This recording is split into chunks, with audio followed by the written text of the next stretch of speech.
Hello tout le monde, petite vidéo rapide avec un scoop, quelques infos indiscrètes sur la stratégie que va mettre en place le gouvernement pour contrer le mouvement de manifestation contre la réforme des retraites. Écoutez bien. Les indiscrets insomniaques, vous vous intéressez à la réforme des retraites, les manifestations qui vont revenir normalement dans les semaines qui viennent. Oui, et puis surtout la stratégie du gouvernement sur ces manifestations. Ouais. Alors, il y a confidence d'un ministre qui a en charge une partie de ce dossier. Le gouvernement s'attend à une grève dure au mois de décembre. Elle sera suivie et très forte, dit ce ministre.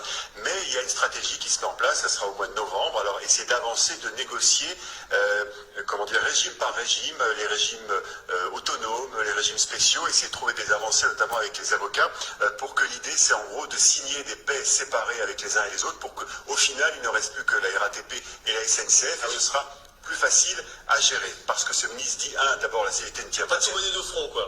Voilà, la CGT ne tient pas ses troupes, et puis deux, l'opinion publique ne va pas apprécier que Paris soit bloqué, et puis surtout, il y a une ça ne changera pas grand-chose. Alors ça, elle peut l'être un peu plus encore. Oui, il y a une évolution par rapport à 95, c'est-à-dire qu'aujourd'hui, 10 ministres, on n'est plus dans une société, dans une société beaucoup plus individualiste. Ouais. Chacun regarde son voisin, donc si on met en avant les avantages des cheminots, par exemple, alors, le gouvernement dit qu'il ne fera pas ça, bien évidemment, mais que l'opinion va sans doute basculer à ce moment-là. Est-ce que la ville de Nice...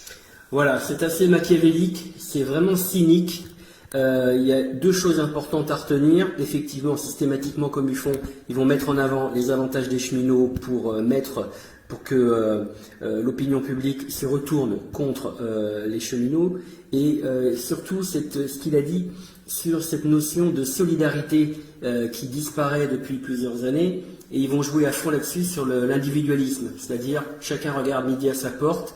Et effectivement, l'oligarchie, depuis 30 ans, je l'ai déjà dit dans d'autres vidéos, il y a d'autres pistes pour le savoir, l'oligarchie cible la destruction de la solidarité dans nos sociétés. C'est le meilleur moyen de pouvoir nous asservir et faire de nous ce qu'ils veulent. Voilà, c'est important à souligner, partager au maximum. Je pense que c'est pas inintéressant que tous les syndiqués, tous les gens qui manifestent, tous les responsables aient en tête ce petit scoop-là. Allez, on lâche rien les gars.